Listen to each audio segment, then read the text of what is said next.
Kalian dan saya bakal masuk ke cerita pasca kiamat abad 22 yang bener-bener gila. Di sini, ada cowok yang lagi siap-siap misi, sementara di kejauhan ada orang yang lari ketakutan. Dia minta tolong, karena dikepung monster super kuat. Sambil nangis dia minta ampun, ya khas manusia lemah di dunia sekarat inilah. Intinya semua orang mikir hal yang sama, yaitu, siapapun yang ngancurin bumi, harus dihukum. Tiba-tiba, cowok berambut putih terjun bebas dari jet tempur berkecepatan tinggi dan langsung ngegilis satu monster pas dia mendarat. Dia minta maaf karena telat datang. Dan si korban nangis bahagia sambil ngucap makasih terus-terusan. Mikir dunia bisa diselamatin. Si pahlawan bilang semua bakal aman dan dia bisa istirahat sekarang. Tapi lukanya parah banget dan dia langsung mati. Terus, temennya datang dan bilang kalau mereka telat. Dan bocah tadi kemungkinan adalah manusia terakhir yang tersisa. Had told Jin to give up and face reality because humanity had come to an end. The mutant monsters had been born from the constant pollution of the environment. Mereka makhluk terkutuk dengan regenerasi gila yang gak mempan bahkan dipakein bom nuklir. Tapi, mereka gak nyerah dan terus ngelakuin eksperimen tanpa henti sampai akhirnya nemu cara buat ngelawan balik. Tapi, Kagura bilang udah gak ada yang bisa diselamatin karena telat. Biar begitu, Jin ngejawab kalau masih ada hal berharga yang pantas diselamatkan. Kagura nanya apa Jin pikir masih ada yang hidup.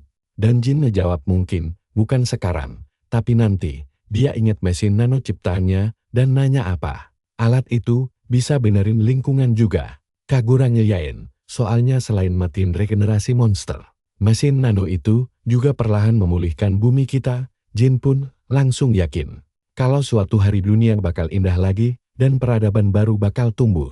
Kagura sih mikir itu cuma mimpi siang bolong. Tapi buat Jin, celah sekecil apapun udah lebih dari cukup. Pas Jin lagi masa pemulihan, dia dan Kagura mikir kalau kekuatan mereka mungkin bakal dibutuhin lagi nanti. Harapan kecil itu yang bikin semuanya jadi sepadan. Akhirnya Jin dimasukkan ke kapsul tidur beku dan tahun-tahun pun berlalu. Monster mati, dunia kembali berwarna, hewan bermunculan, dan setelah 100 juta tahun lamanya, proses pencairan pun dimulai. Di planet baru ini, sekelompok manusia setengah binatang lari ketakutan dari kejaran monster raksasa yang mau memangsa mereka. Mereka bingung apakah. Nah, di sini kalian harus fokus nonton. Karena si cewek yakin ada dewa pelindung di dalam kuil kuno yang pintunya baru aja mereka buka lebar-lebar. Tapi ternyata buntu. Monster itu maksa masuk lewat celah pintu sempit dan hampir nangkap mereka. Tiba-tiba saja, sesuatu pecah dari kapsul di pojok ruangan dan secepat kilat langsung ngehancurin kepala monster itu. Yap, itu Jin yang berhasil bangun. Dia ngerasa emang beneran sepadan buat percaya masa depan. Apalagi kapsul Kagura berfungsi sempurna. Semua senjata, alat, dan bajunya masih utuh setelah 100 juta tahun. Walau banyak data komputer rusak, hebat banget tempat ini bisa bertahan utuh. Kemungkinan besar berkat mesin nano di udara. Sekarang dia pengen tahu apa yang sebenarnya terjadi sama dunia ini. Satu-satunya petunjuk cuma kubus pesan peninggalan dari Kagura doang. Jin lalu noleh ke arah anak-anak tadi dan nanya mereka siapa. Baru sadar kalau dia lagi telanjang bulat. Dia minta maaf karena udah biasa telanjang selama 100 juta tahun. Lalu buru-buru pakai baju tempurnya. Pas keluar kuil yang ternyata bunker itu, matanya langsung silau kena matahari setelah sekian lama gak lihat cahaya. Dia kagum banget lihat pemandangan dunia baru ini. Salah satu cewek ngajak dia ikut mereka. Jin sadar mereka punya kuping binatang dan mikir kalau mereka bukan manusia. Kalian pasti mikir hal yang sama kan? Manusia asli udah punah dan spesies baru berevolusi mirip manusia berkat efek mesin nano. Bagusnya, bahasa mereka masih sama. Dia pun ngenalin diri sebagai si Dojin, panggil aja Jin. Si cewek namanya Hakama, yang badannya gede mirip koala namanya Danpo. Dan si kucing penakut namanya Sandy. Abis itu, Jin nanya mereka mau bawa dia kemana dan apa yang harus dia lakuin. Hakama bilang perjalanan mereka hampir sampai dan dia butuh bantuan Jin. Buat ngalahin monster perusak, Jin kaget monster itu masih ada, dan pas tiba di desa. Semuanya udah kebakaran parah. Sandy langsung lari panik buat nyari keluarganya. Sementara Jin merhatiin sekitar. Cuma ada pagar kayu, Rumah batu sederhana, gak ada teknologi canggih. Fix, dia bangun pas peradaban baru-baru dimulai. Di tengah kekacauan itu, para warga desa lagi tarung ngelawan monster raksasa. Seorang wanita nanya kenapa Hakama balik lagi, sementara Jin mulai menganalisis monster itu dan yakin kalau itu tipe perusak zaman sekarang. Mirip banget sama musuh masa lalunya. Hakama teriak ke neneknya kalau dia gak bakal kabur, dan mulai ngumpulin energi di tubuhnya, bikin Jin kagum. Pengen tes sesuatu, Jin langsung maju kencang dan nendang kepala monster itu buat nyelamatin si nenek. Biar Hakama yang beresin sisanya. Si cewek fokusin energinya dan nembak bola api sampai monster itu kalah. Sesuai dugaan Jin, efek penahan regenerasi dari mesin nano bekerja. Monster gak bisa sembuh gampang lagi, bahkan setelah kena serangan biasa. Mesin nano di atmosfer emang udah nyebar luas dan memengaruhi monster-monster ini. Tapi cuma keturunan yang cocok yang bisa mengendalikannya. Jin nanya ke nenek apa semua orang zaman sekarang punya kekuatan itu. Tapi si nenek bilang cuma segelintir aja. Cuma mereka yang punya kekuatan dewa, di desa ini cuma ada 4 orang, termasuk Hakama. Pas Hakama nanya yang lain kemana, nenek bilang mereka udah diungsikan. Tapi masalahnya, desa mereka udah hancur lebur. Monster yang tadi mereka kalahin cuma remahannya doang. Induk aslinya jauh lebih ngeri dan sebentar lagi bakal nyerbu desa. Prajurit lain datang bantuin dan sombong mau ngebunuh induknya sendirian. Nenek nanya kondisi warga dan si prajurit jamin kalau semuanya udah dibawa ke tempat aman. Di sebelah si tombak, ada bapaknya Hakama yang nanya khawatir anaknya dari mana aja. Hakama jawab, kalau dia habis pergi ke pintu segel terlarang. Neneknya bilang itu tempat terlarang. Tapi Hakama ngingetin, kalau dulu nenek pernah bilang ada dewa pelindung di sana yang bakal bantu. Saat bahaya, nenek langsung bingung. Apa cowok tanpa aura dewa ini yang dimaksud? Si pengguna tombak malah ngejek dan nanya apa makhluk lemah begini pantas jadi dewa pelindung. Jelas Jin kesal dengernya. Sementara Sandy ngingetin kakaknya biar hati-hati karena Jin beneran udah ngalahin monster. Tapi si Sarlus sombong itu malah ngejek kalau monster yang dikalahin cuma Kroco. Dia bilang ini urusan desa mereka dan orang asing dilarang ikut campur. Sarlus nyuruh Jin gak usah sok asik. Lalu bapaknya Hakama nanya dia mau kemana. Sarlus menjawab dia mau ngebantai monster raksasa kah? Karena itu emang tugasnya. Si nenek bilang dia nekat banget dan nyuruh semua orang buat segera evakuasi dari sana. Nenek ngedeketin Jin dan makasih atas bantuannya walau gak kenal siapa dia.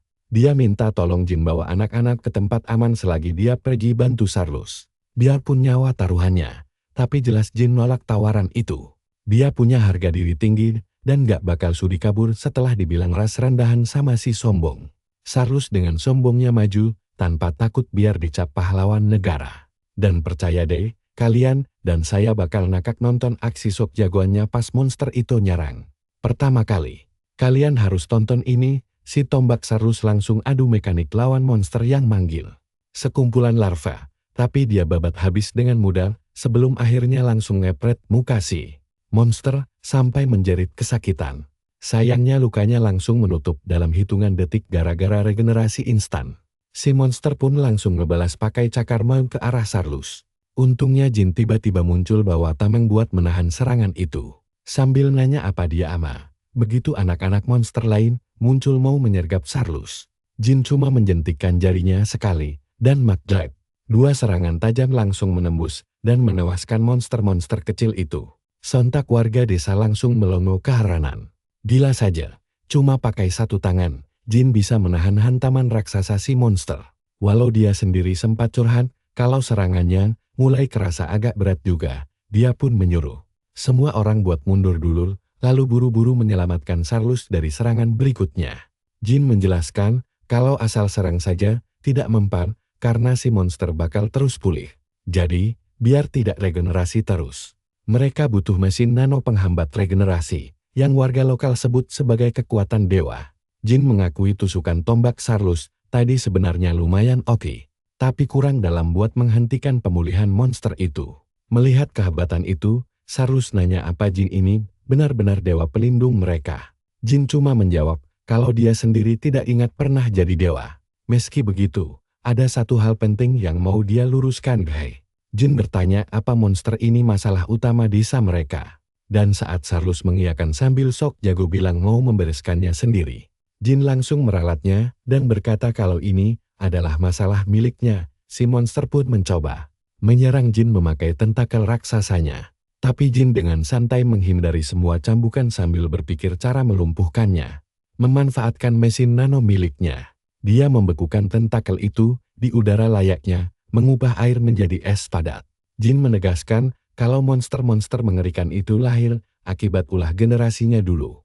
Karena dia sudah hidup terdampar di sana selama 100 juta tahun. Dia merasa bertanggung jawab penuh untuk mengakhiri semua kekacauan ini. Charles kebingungan dan bertanya bagaimana caranya. Jin pun menjelaskan kalau dirinya merupakan hasil akhir dari siklus panjang kemanusiaan yang brutal, tragis, dan penuh lumuran darah sejarah masa lalu. Dia adalah manusia terakhir yang pernah diciptakan di bumi. Jin lalu menembakkan laser plasma berlapis mesin nano yang langsung meleburkan seluruh tubuh si monster dalam sekejap kedipan cahaya saja. Sebagian besar warga gemetaran ketakutan melihat kedahsyatan itu, tapi Hakama justru terpukau kagum. Tembakan laser itu menembus langit tinggi, membelah awan-awan, dan menerangi siang hari. Jin lalu bergumam bahwa selain menjadi manusia terakhir, dia juga merupakan senjata pemusnah massal terakhir milik umat manusia. Di saat yang sama, ada sosok misterius mengawasi mereka dari kejauhan. Padahal awalnya dia cuma mau menyelidiki monster terinfeksi baru di dekat desa Kodama. Tapi malah menemukan tontonan yang jauh lebih epik dari dugaannya. Dia berpikir bahkan Kapten Kesatria Suci pun tidak akan sanggup melakukan hal segila itu.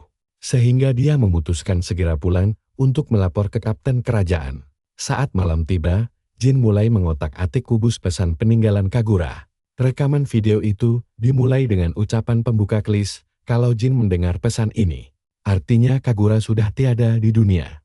Kagura bercanda, lalu dia dari dulu ingin sekali mengucapkan kalimat dramatis itu. Lalu menebak-nebak seperti apa masa depan sekarang yang harusnya lingkungan buminya sudah membaik drastis. Tapi dia langsung beralih ke poin serius dan memperingatkan sebuah masalah besar. Meskipun alam telah pulih, monster terinfeksi kemungkinan besar tidak akan punah begitu saja.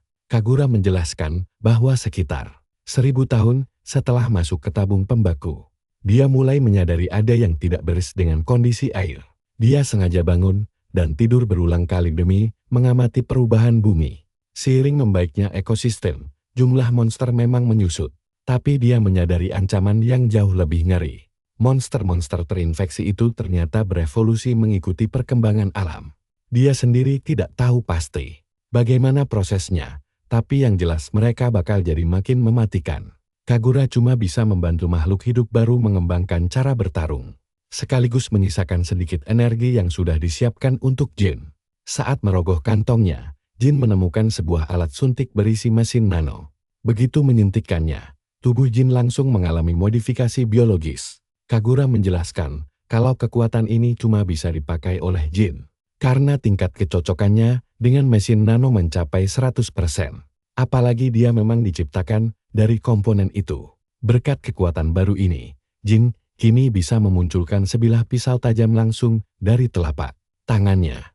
Bisa menciptakan benda apa saja cuma lewat manipulasi mesin nano, serbaguna banget kan? Tapi bagian serunya dimulai di sini.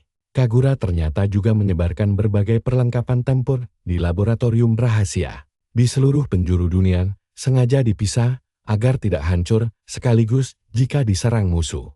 Dia ingin Jin bertualang menjelajahi dunia baru ini. Meskipun mereka belum tahu ancaman mengerikan apa yang menanti di depan. Kagura sangat yakin kalau dunia baru ini jauh lebih indah dibanding bumi masa lalu yang hancur. Rekaman itu lalu menampilkan sosok asli Kagura yang sudah tampak sangat tua renta. Dia bilang tidak akan bisa menemani perjalanan Jin sampai akhir. Jadi dia menitipkan masa depan dunia ini di tangan Jin. Jin pun cuma mengangguk paham. Tiba-tiba Hakama memanggilnya, disusul dan Pu yang meledek kalau semua orang sedang mencari Jin. Karena pesta pora desa tidak akan bisa dimulai tanpa kehadiran sang bintang utama. Saat itulah Jin mendadak menyadari kalau kalung yang dipakai Hakama sebenarnya adalah kunci akses masuk ke laboratorium riset. Jin pun bertanya dari mana dia mendapatkan liontin itu.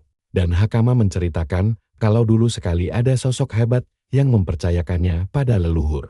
Mereka sebagai jimat pelindung turun-temurun yang dipercaya akan mendatangkan perlindungan dewa. Mendengar itu, Jin akhirnya paham bagaimana gadis itu bisa membuka pintu laboratorium kemarin. Dan dia merasa sangat berutang budi pada kebaikan para penduduk desa kecil ini. Tidak lama kemudian, warga berkumpul mengelilingi api unggun besar untuk berpesta, makan, dan minum merayakan kemenangan mereka. Namun begitu Jin yang dianggap dewa pelindung itu lewat, beberapa orang malah mulai berbisik-bisik usil. Mereka menganggap itu cuma lelucon konyol, karena fisik Jin tampak lemah layaknya ras rendahan biasa. Salah satu pria meragukan apa cowok kurus kering ini beneran bisa membantai monster kemarin. Beruntung Sarlus langsung datang memarahi mereka. Menyebut mereka sekumpulan pengecut bodoh yang tidak tahu apa-apa, karena cuma bisa kabur saat pertarungan terjadi. Sarlus dengan lantang menegaskan kalau Jin memang benar-benar dewa pelindung. Sejati mereka yang sangat luar biasa hebat. Anak-anak kecil di sana malah menertawakan perubahan sikap Sarlus yang mendadak jadi fans nomor 1 Jamie. Sang kepala desa kembali mengucapkan terima kasih mendalam. Diikuti ayah Hakama yang merasa berutang nyawa demi keselamatan desa. Jin membalas kalau dia sama sekali tidak butuh imbalan apapun. Tapi jika mereka memaksa, dia cuma menginginkan satu hal sederhana. Jin butuh informasi lengkap untuk memahami situasi dunia saat ini. Nah, coba kalian tebak kemana dia harus pergi. Kepala desa menyarankan untuk mendatangi ibu kota kerajaan bernama Kermosia. Tempat tinggal sang raja penguasa negeri, di mana orang-orang dari seluruh penjuru berkumpul. Di sana pasti ada banyak info akurat tentang keadaan dunia luar. Kebetulan warga desa Kodam juga sering pergi ke ibu kota untuk menjual barang dagangan khas, berupa kain sutra buatan mereka sendiri. Meski perjalanannya sangat jauh dan penuh bahaya, kepala desa yakin dewa pelindung mereka akan baik-baik saja. Berhubung Jin tidak tahu rutenya, kepala desa menyarankan agar Hakama menemani perjalanannya sebagai penunjuk jalan. Kebetulan gadis itu juga punya urusan di sana. Kepala desa menjelaskan kalau Hakama memiliki bakat kekuatan dewa. Dan di ibu kota terdapat sebuah akademi khusus untuk mengasah kemampuan langka seperti itu.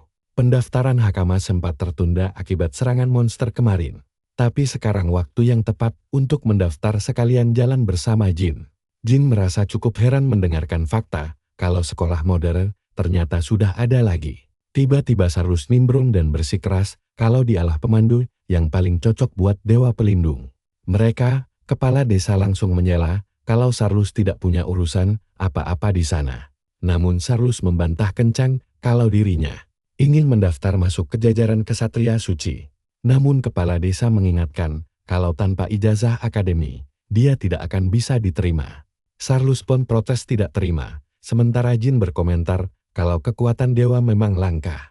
Hakama diam-diam berbisik kalau sebenarnya ada ujian tertulisnya juga. Dan sayangnya Sarlus tidak lulus ujian akademis itu. Jin mengangguk maklum tapi dia mulai penasaran dengan istilah kesatria suci yang disebut-sebut tadi. Sementara itu, gadis pengintai tadi sudah kembali ke markas untuk melaporkan kalau monster di desa Kodama telah berhasil dibasmi. Dia juga memberitahu kalau dia sedang dalam perjalanan menemui ketua Serikat Para Petualang.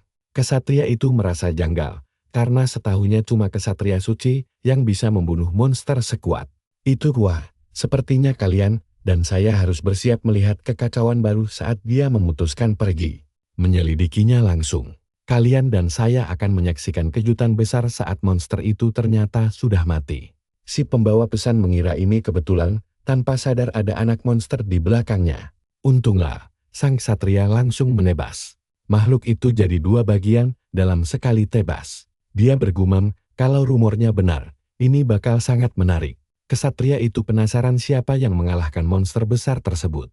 Sementara itu, Jin terbangun di pondok tempatnya menginap dan mulai menikmati pemandangan sekitar. Udara di sana sangat bersih dan menyegarkan. Jin merasa tidak pernah menyangka bisa melihat dunia seindah ini lagi setelah sekian lama, dan dia berharap Kagura bisa menyaksikannya juga. Tiba-tiba Sandy muncul dan menegurnya dengan sopan, mengingatkan sang dewa pelindung agar setidaknya memakai baju dulu sebelum keluar ruangan. Tak lama kemudian, Jin pun bersiap untuk pergi.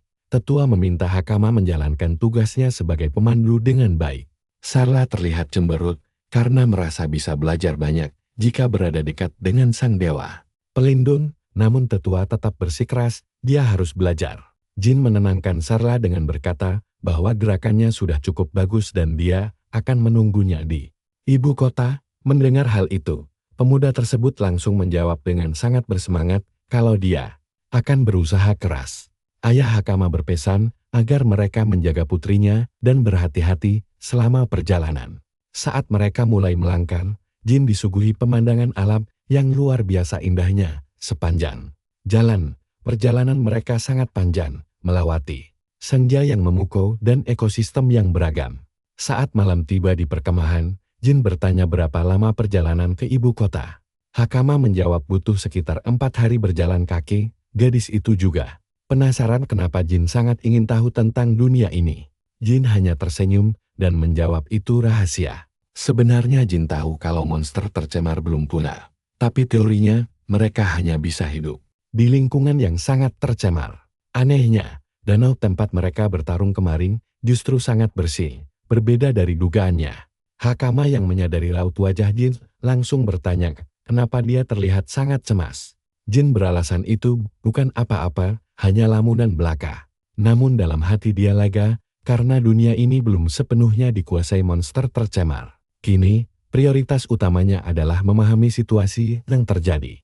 Jin ingin tahu bagaimana orang-orang zaman sekarang melawan monster tercemar. Jadi dia memutuskan menyelidikinya perlahan. Saat dia dan Hakama sedang makan malam di dekat api unggun, ksatria yang tadi tiba-tiba muncul dan meminta maaf karena telah mengganggu istirahat mereka. Jin bertanya siapa dia sebenarnya, lalu pria itu memperkenalkan diri sebagai Argus Walton, Kapten Divisi 7 dari para ksatria suci. Saat Jin menyebut nama ordo itu dengan rasa penasaran, ksatria wanita di sebelahnya langsung naik darah dan menyuruh Jin berdiri. Di sini situasi mulai memanas. Mari kita lihat reaksi mereka. Argus menenangkan anak buahnya dan meminta maaf atas ketidaksopanan tersebut. Jin langsung bertanya, apakah mereka memang sedang mencarinya?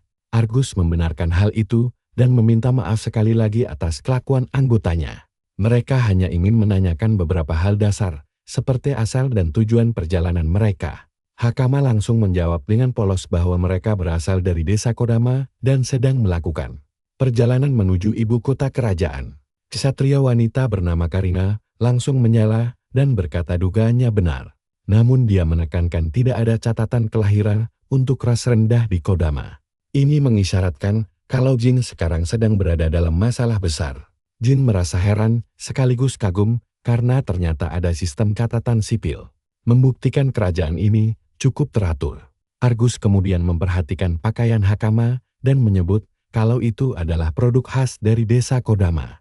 Kain langka yang dijual sangat mahal di ibu kota dan biasanya dibuat khusus berdasarkan pesanan. Hal ini membuktikan bahwa mereka memang berasal dari sana. Namun, Argus menyadari ada yang aneh dengan pakaian Jin. Pakaian pria itu tampak sangat asing.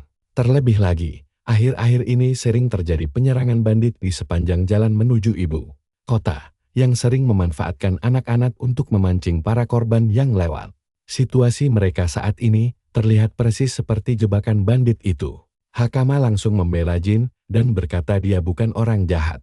Namun Argus menegaskan bahwa dia sendiri yang akan menilainya nanti. Saat Hakama mencoba mengeluarkan kekuatan spiritualnya untuk melindungi Jin, dia langsung lemas karena tekanan aura Argus yang mendadak mengintimidasi. Argus memujinya sebagai anak berbakat dengan energi spiritual yang sangat besar. Jin menyadari bahwa para ksatria suci ini ternyata sangat kuat. Sekarang coba tebak, apa Jin akan takut? Argus menodongnya dengan pertanyaan asal-usulnya dan mengancam akan menangkapnya jika berbohong. Jin hanya menatapnya beberapa saat, menghela napas panjang, lalu menjawab kalau dia juga dari desa Kodama. Karina berteriak menuduhnya berbohong. Namun Argus justru menyarungkan pedangnya dan berkata dia paham. Argus bertanya kepada Hakama, apakah pemuda itu berbohong? Dan Hakama menjawab bahwa Jin adalah dewa pelindung desa mereka. Argus langsung berbalik pergi, membuat Jin bingung dan bertanya, apakah urusan mereka sudah selesai? Sang kapten menjawab ya, menjelaskan itu hanya prosedur tugasnya sembari meminta maaf.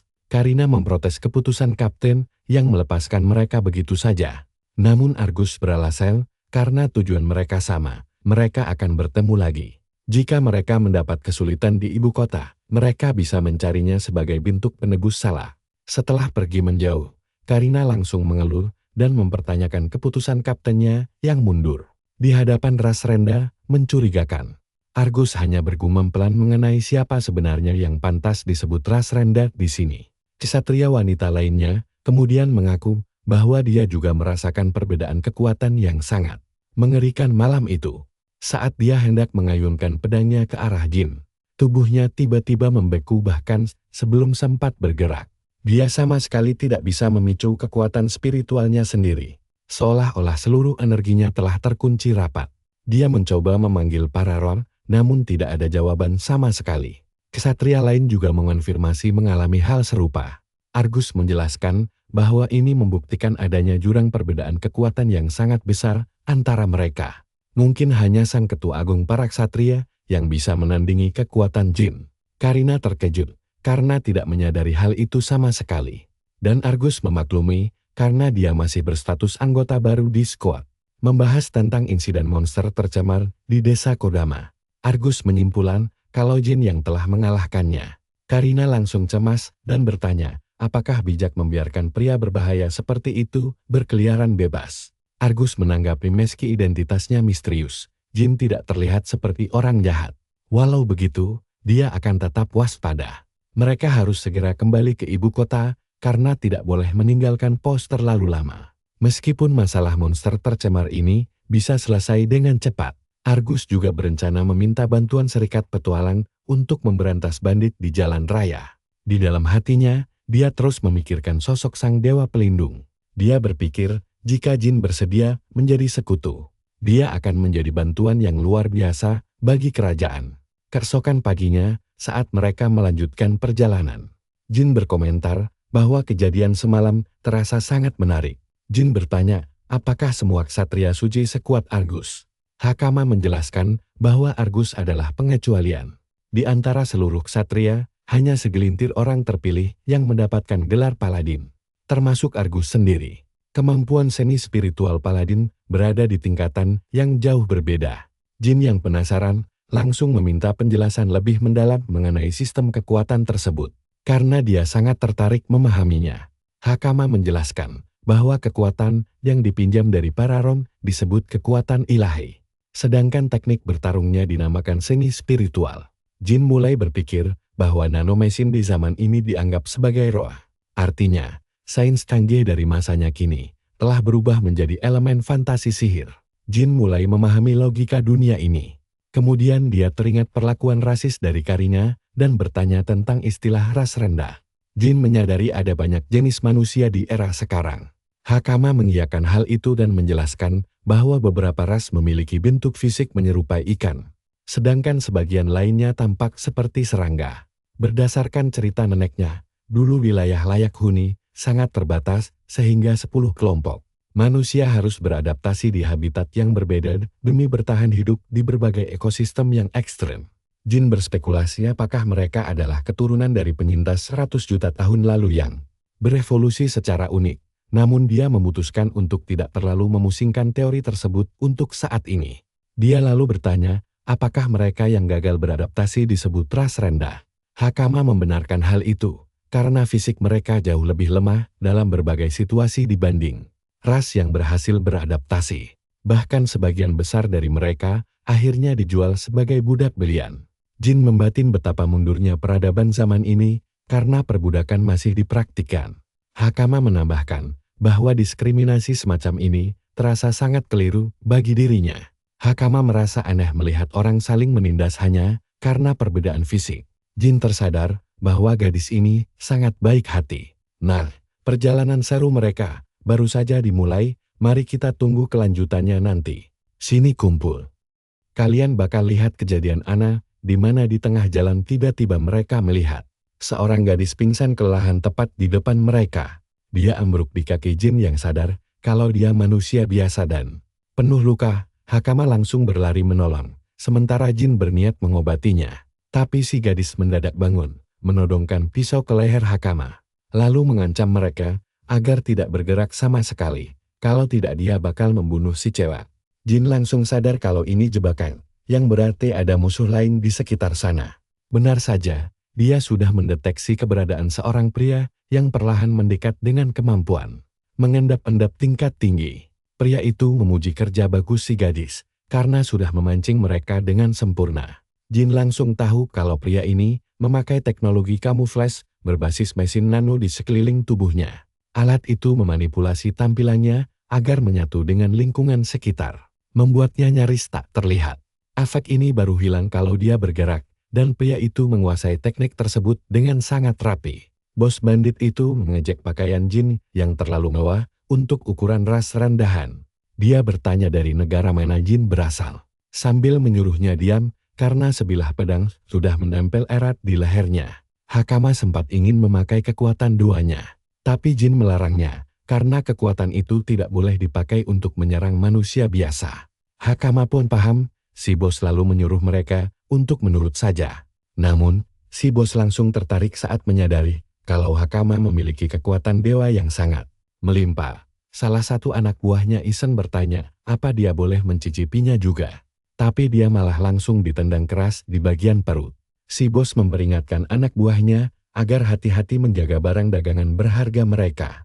Dari omongan itu, Hakama akhirnya sadar kalau mereka adalah komplotan pedagang budak kejam yang sempat diceritakan orang-orang semalam. Bos bandit itu kemudian berniat membuat Hakama pingsan sebentar, lalu mendekat dengan menggunakan kekuatan elemen listriknya. Beberapa saat kemudian, Hakama akhirnya terbangun dan langsung mendapati dirinya berhadapan dengan Jin. Anehnya, saat itu Jin cuma memakai celana dalam saja. Jin bertanya apa dia baik-baik saja, dan Hakama menjawab dia aman, tapi penasaran mereka ada di mana. Ternyata mereka dikurung di dalam jeruji besi besar. Di sekeliling mereka juga banyak kurungan lain berisi budak tangkapan. Jin menjelaskan kalau ini adalah markas para penculik, tempat semua korban disekap secara paksa.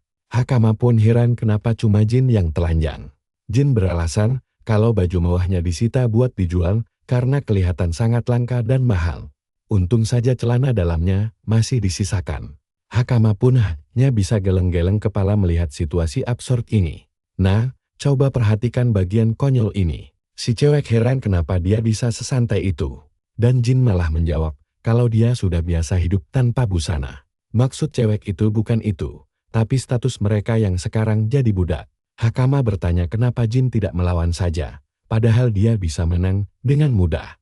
Saat itu juga, salah satu manusia setengah binatang datang membawa gadis kecil yang babak belur.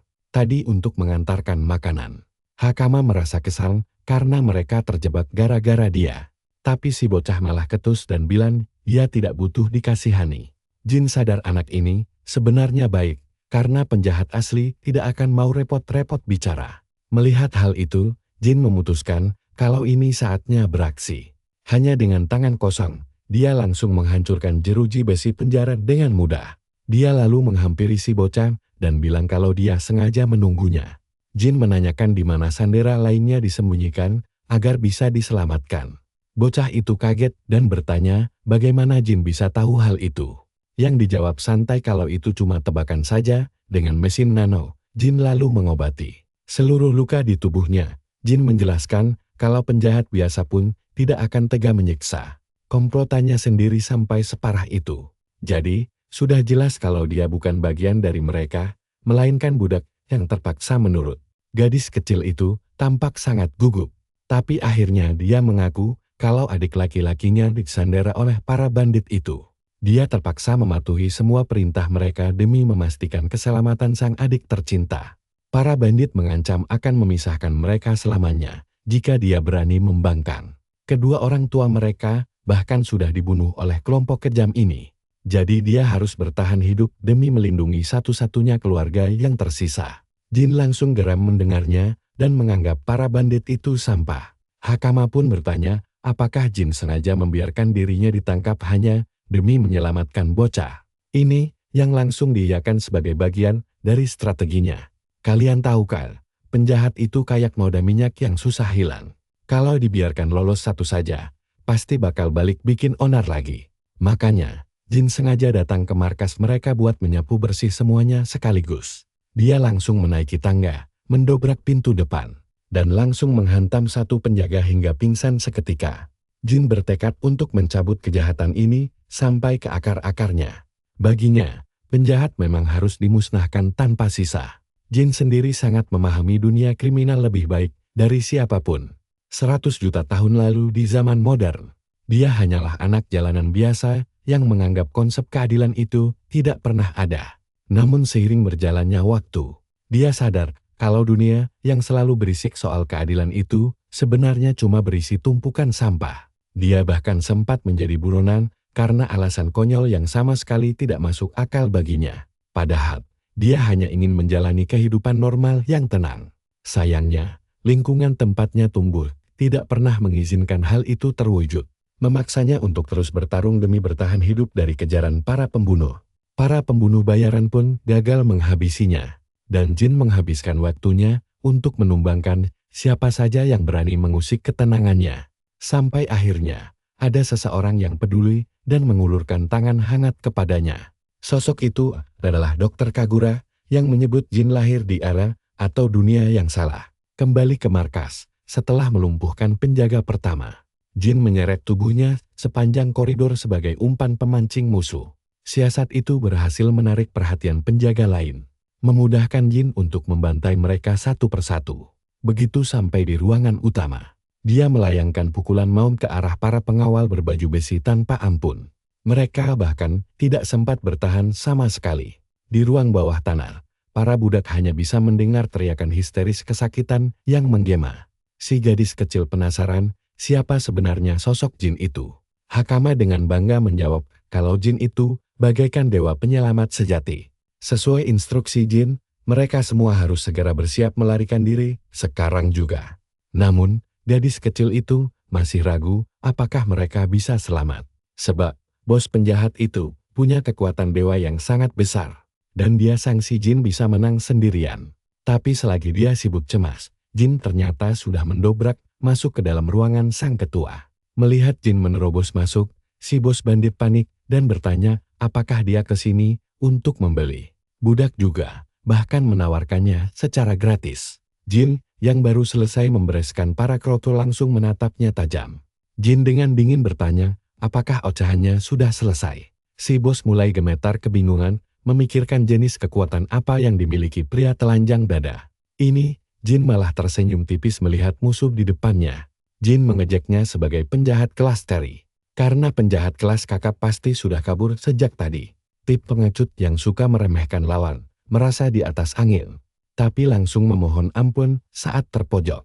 Meski begitu, si bos masih punya kartu as terakhir. Dia segera menarik tuas darurat untuk melepaskan monster terkontaminasi berukuran raksasa dari kurungannya, berharap makhluk buas itu bisa mencabik-cabik tubuh Jin hingga hancur. Monster berotot kekar itu langsung melesat maju menyerang dengan liar menggunakan seluruh kekuatannya yang dahsyat, namun tanpa diduga sama sekali.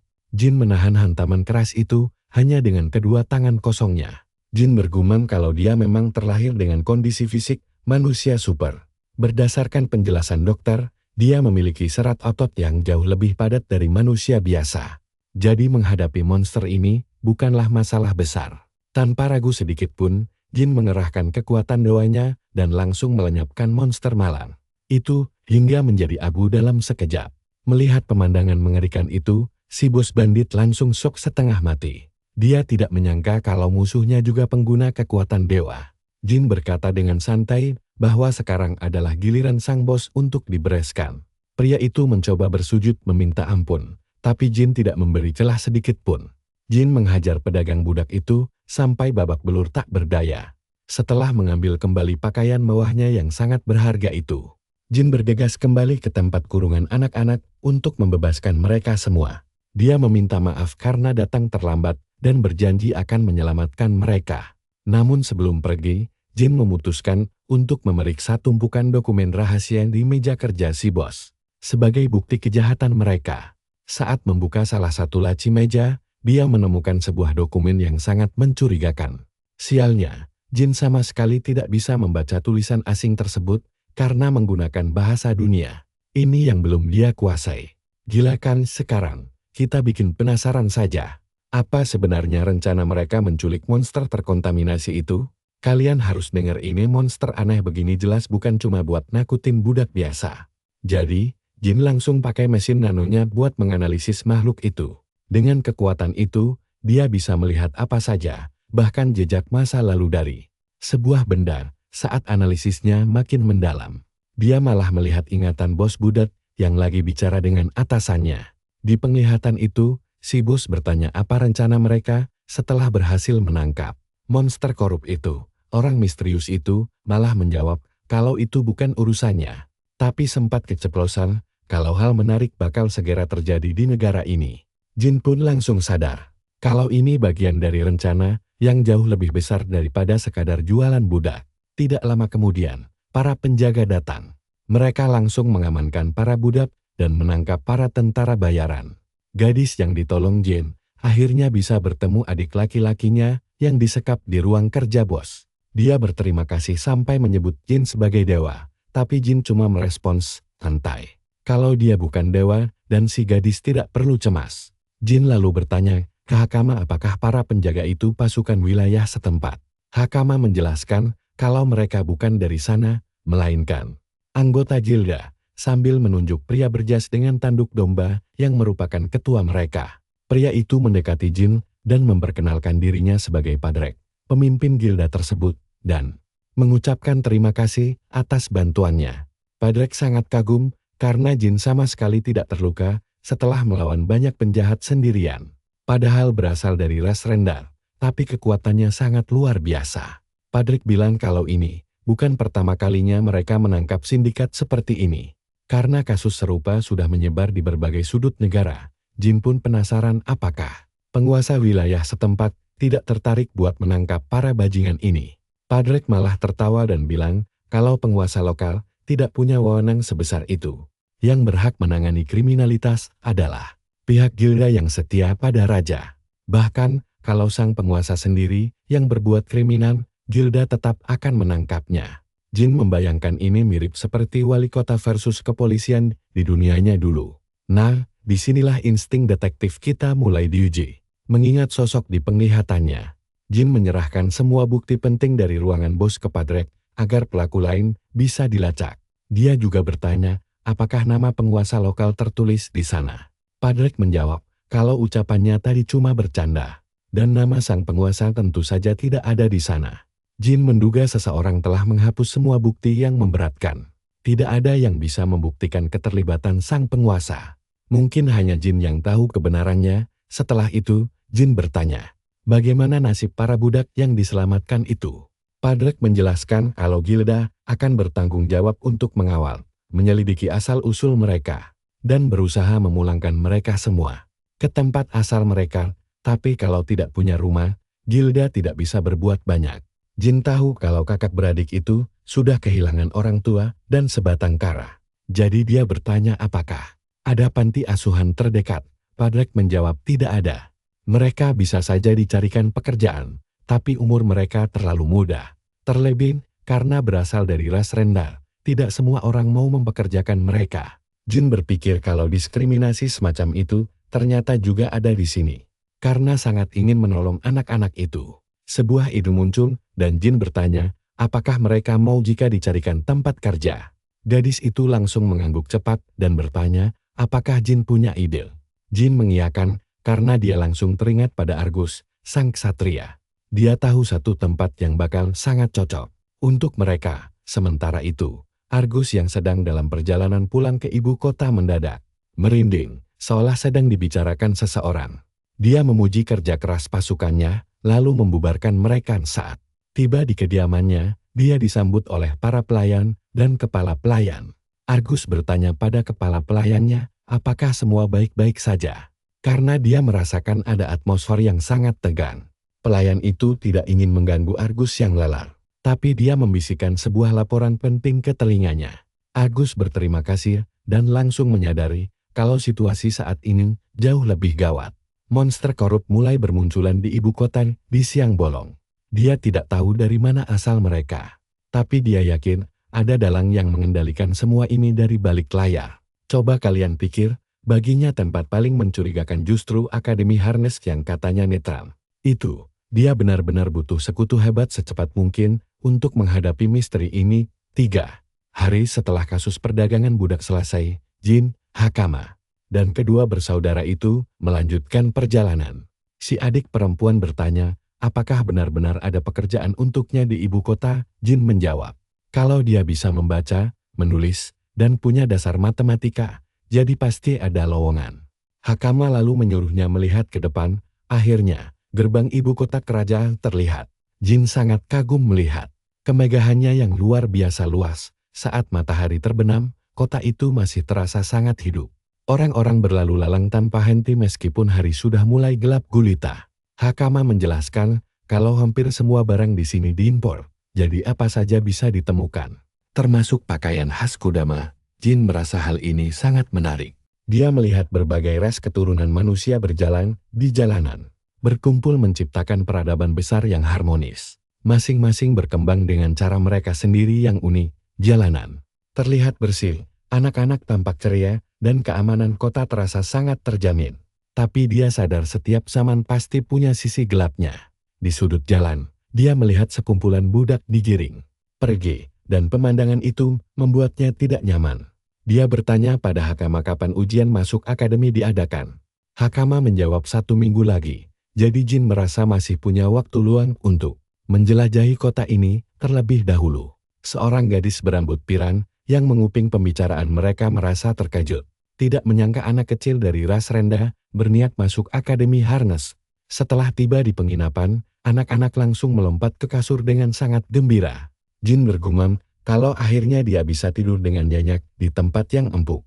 Dia merasa tujuan pertamanya untuk sampai ke ibu kota sudah tercapai. Sekarang, penyelidikan harus segera dimulai, meski dia masih bingung harus mulai dari mana. Selain itu, dia butuh banyak uang untuk bertahan hidup di sini. Meskipun imbalan dari mengalahkan pedagang budak cukup besar, uang itu tidak akan bertahan selamanya. Dia juga harus mencarikan pekerjaan untuk kedua kakak beradik itu. Cara tercepat adalah menemui Ksatria Argus lagi, tapi tanpa koneksi orang dalam. Semuanya tidak akan mudah. Langkah awal penyelidikannya adalah fokus mengusut para monster korup. Seseorang mencoba mengendalikan mereka demi niat jahat. Monster-monster itu sangat berbahaya dan belum ada yang tahu cara mengendalikannya. Dia tidak akan membiarkan masa lalu terulang kembali jadi. Dia bertanya pada Hakama bagaimana cara orang belajar di sini. Hakama menjelaskan kalau biasanya mereka menyewa guru atau membaca buku mahal. Di Kodama, mereka saling meminjamkan karena stoknya sangat sedikit. Namun, di ibu kota ada perpustakaan raksasa. Jin merasa ini sangat praktis. Mungkin di sana ada petunjuk tersembunyi untuk menemukan laboratorium milik Kagura. Sayangnya, saat mereka sampai di perpustakaan, petugas malah memberitahu kalau buku-buku di sana tidak bisa dipinjam sembarangan. Buku dianggap aset kerajaan dan aksesnya sangat dibatasi bagi orang biasa.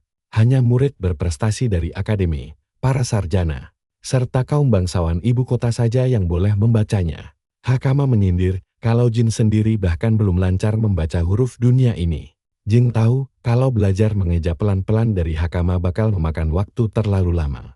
Dia ingin langsung membaca buku tebal. Tiba-tiba saja, sekelompok orang berkerudung mendekat dan mengincar. Mereka sebagai target utama. Penyerang pertama langsung menerjang tanpa ragu sambil melayangkan pukulan keras, tapi Jin menangkisnya dengan mudah. Jin heran, apakah ini salam pembuka yang lumrah di sini? Padahal, keamanan kota ini katanya sangat bagus. Saat si penyerang mencoba mengaktifkan kekuatan dewa miliknya, Jin membelokkan arah tangannya hingga kekuatan itu meledak di udara kosong. Pria itu mengakui kalau insting Jin sangat tajam. Orang-orang di sekitar pun panik melihat ada pertarungan kekuatan dewa di jalanan. Nah, kalian penasaran kan kelanjutannya? Yuk ikuti terus petualangan seru kita di part berikutnya. Kalian dan saya bakal masuk ke salah satu cerita paling kocak. Intinya si kontraktor lagi kesal sama Jin. Tapi Jin tahu ada yang sengaja ngirim preman-preman ini buat nyerang dia. Nah, si manusia binatang malah bilang kalau dia cuma perlu pergi dari ibu kota biar aman. Jin dengan santainya bilang bakal mikirin itu, soalnya kedengarannya emang bahaya sih. Tapi sedetik kemudian, Dia langsung ngehindari satu pukulan lagi dan banting musuhnya ke tanah sampai pingsan. Temannya nyoba nembakin bola api, tapi Jin dengan gampangnya ngubah serangan itu jadi asap biasa. Terus langsung nyekak leher si penjahat. Dia bilang, kalau mereka adalah bahayanya, berarti kemampuan mereka masih ampas banget. Tapi ya minimal mereka punya nyali buat maju. Si penyerang bingung dan nanya, bukannya Jin ini cuma ras inferior rendahan? Sebelum makin rusuh, seorang satria cewek datang dan nyuruh semua orang di tempat. Keributan pun beres. Ternyata itu Karina. Yang meluhari santainya, malah dirusak sama preman-preman jalanan ini. Karina langsung mutusin buat jeblosin mereka semua ke penjara. Tapi pas ngelihat sekitar, dia kaget pas sadar kalau Jin ada di tengah kekacauan itu. Jin pun cuma bisa pasrah. Jin bilang ini sih skenario terbaik buat dia. Karina nyindir kalau Jin itu cuma ras inferior kemarin. Tapi kok berani banget bikin rusuh di tengah ibu kota, nyalinya gede juga buat ukuran ras rendahan. Menurutnya, cuma ras inferior bodoh yang bertindak ceroboh kayak gitu. Tapi di momen itu, seorang wanita yang ngeliat kejadian langsung datang mendekat dan ngejelasin semuanya dengan jujur. Cewek itu bilang kalau Jin cuma bela diri karena diserang duluan sama dua orang tadi. Karina langsung ngeliatin seragam mereka dan nanya apa mereka murid Akademi Harness. Karina kayaknya udah curiga dan berharap ini bukan ulah nona muda manja itu lagi. Dia langsung nyuruh anggota guild buat nangkap dan bawa pergi kedua preman akademi itu. Jin kapo dan nanya siapa nona muda yang dimaksud. Tapi Karina bilang itu bukan urusannya dan gak usah dipikirin. Jin lalu nanya kenapa Ksatria ikut patroli, padahal harusnya itu tugas guild. Karina ngejelasin kalau ibu kota itu luas banget dan banyak orang kelewat kuat. Makanya Ksatria kudu turun tangan, jaga ketertiban. Dalam hati, dia sebenarnya cuma pengen nyari tempat makan. Tapi dia harus ngakui kalau cowok di depannya ini emang kuat banget. Secara murid akademi itu bukan lawan yang sembarangan buat dikalahin gitu aja sebelum pergi. Karina ngingetin Jin biar gak bikin ulah lagi, tapi Jin malah minta tolong sesuatu. Gak lama kemudian, Jin udah ada di rumah Argus buat minta tolong kerjaan. Jin minta Argus buat pekerjain dua anak kecil. Argus heran, padahal dia cuma nyuruh Jin datang kalau ada masalah. Kok sekarang rombongannya malah nambah? Jin pun ngejelasin kalau dia sempat ditangkap sama bandit budak dan mutusin buat nyelamatin dua bocah ini. Pas Argus nanya soal para bandit itu, Jin dengan santai bilang kalau mereka udah diurus sama pihak guild. Argus kaget karena sadar Jin pasti ngalahin mereka sendirian. Dia lalu nanya siapa sebenarnya anak-anak ini. Jin bilang mereka sebatang kara dan susah dapat kerja karena dianggap ras inferior. Dia pengen banget bantu mereka karena kasihan selalu dapat perlakuan diskriminatif. Tapi Argus langsung negasin kalau dia sebenarnya gak punya kewajiban sama sekali buat bantu bocah-bocah itu. Jin bilang ini cara dia bertindak. Karena udah telanjur diselamatkan, dia bakal tanggung jawab sampai akhir. Akhirnya, Argus setuju buat pekerjain mereka dengan satu syarat mutlak. Mereka boleh jadi pelayan di rumahnya, asalkan Jin mau bekerja sebagai instruktur akademi. Beberapa hari kemudian, kedua anak itu udah dapat seragam pelayan baru yang rapi.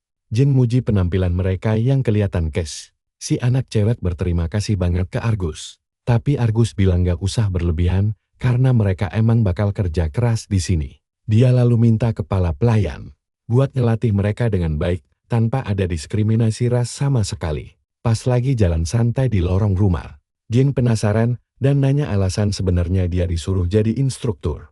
Argus muji kepekaan Jin yang tajam. Meski gak tahu masa lalunya, Argus yakin Jin orang baik yang kelewat sakti. Makanya dia pengen Jin nyusup jadi instruktur di Akademi Harness. Argus ngejelasin kalau situasi politik kerajaan lagi kacau balau karena banyak faksi yang berebut tahta, ditambah lagi kondisi kesehatan raja yang sakit parah bikin suasana makin panas. Masalahnya, perebutan kekuasaan ini juga melibatkan organisasi kriminal yang bergerak di kegelapan. Mereka memanfaatkan monster mengerikan dan ngorbanin warga sipil yang gak berdosa demi ambisi busuk itu. Mendengar itu, Jin langsung kepikiran soal penguasa wilayah jahat yang sempat dia lihat di ingatan. Korbannya, ternyata dalamnya gak cuma satu orang doang. Nas, di sini bagian yang kalian kudu dengerin baik-baik. Argus beneran butuh bantuan Jin buat nyari markas musuh dan ngebongkar konspirasi gelap ini. secepat mungkin demi keamanan ibu kota. Jin nebak kalau tempat paling mencurigakan itu Akademi Harnase, dan Argus membenarkannya. Pintu pun dibuka, dan muncullah cewek jutek bernama Milia Alton yang bakal jadi pemandunya. Milia langsung protes kenapa dia harus bantu ras inferior kayak Jin. Argus nyuruh dia sopan, tapi Milia malah sawat dan bilang kalau keberadaan ras rendahan itu cuma bikin risih. Dia gak sudi dapat rekan kerja dari kasta bawah, meskipun orang itu punya kekuatan hebat. Jin yang denger ocehan rasis itu cuma bisa tersenyum kecut sambil nebatin. Jin nyeletuk kalau anak muda ini mulutnya pedes bener. Argus buru-buru minta maaf. Di sisi lain, Karina ngebisikin Jin kalau Milia ini emang genius dan berkuasa. Tapi sombongnya minta ampun. Jin cuma manggut-manggut paham. Milia kembali ngegas dan nanya apa Jin sadar kalau tugasnya ini berat. Dia gak cuma numpang nyamar, tapi harus bersikap layaknya instruktur beneran. Milia ragu sama kemampuan mengajar Jin yang kelihatan gak punya bakat sama sekali. Tiba-tiba saja, Hakama malah ceplas-ceplos ngebongkar rahasia memalukan di depan semua orang. Kalian pasti mikir Jin bakal keren kan? Tapi Hakama malah bilang Jin gak bisa baca. Jin langsung panik, sementara Milia makin yakin kalau misi ini bakal gagal total. Milia langsung nolak mentah-mentah kerja bareng Jin. Hakama yang ngerasa bersalah berusaha nyairin suasana dengan bilang kalau kekuatan tempur Jin itu luar biasa hebat dan bisa diandalkan. Milia ngeliatin Jin sebentar dan bilang kalau cuma buat ngadepin anak akademisi, mungkin dia bisa. Tapi tetap aja, jadi instruktur itu gak cuma modal otot doang. Begitu Milia pergi, Argus cuma bisa menghela napas pasrah. Gak lama, Karina nyeletuk kalau insiden penyerangan Jin tadi siang itu sebenarnya ada hubungannya sama tindakan iseng dia. Argus minta maaf atas kekacauan itu, tapi Jin gak ambil pusing. Dia malah penasaran apa rencana sebenarnya di balik misi penyamara jadi instruktur akademi ini. Argus pengen manfaatin bakat sihir spiritual Jin yang luar biasa kuat. Biar penyamarannya aman, Jin cuma perlu ngajarin materi paling dasar yang biasa dikuasai penyihir pemula. Mulai dari elemen api, listrik, es, sampai sihir penyembuhan biasa. Pas Jin nanya apa cuma itu materinya, Argus malah heran sama respon santai si tokoh utama kita. Argus curiga jangan-jangan Jin bisa gunain semua jenis sihir dasar itu. Padahal di zaman sekarang cuma sedikit orang jenius yang mampu ngelakuin hal sehebat itu. Jin senyum-senyum sendiri dan ngerasa kalau standar kekuatan di era ini jauh lebih rendah dari dugaannya. Ini kesempatan emas buat dia pamer kekuatan aslinya nanti. Seminggu berlalu dengan cepat, dan hari ujian masuk Akademi Harness pun tiba. Hakama juga ikut ambil bagian dalam ujian ini, karena dia pengen banget bisa lolos masuk. Staf Akademi nyambut Argus dengan sangat hormat, karena kehadiran Komandan Ksatria Suci adalah kehormatan besar. Argus dengan rendah hati bilang, kalau mereka cuma lagi patroli biasa. Nah, kalian dan saya pasti penasaran apa petualangan Seruji di Akademi nanti. Yuk ikuti terus kelanjutan kisahnya, karena ujian masuk ini baru awal dari segalanya.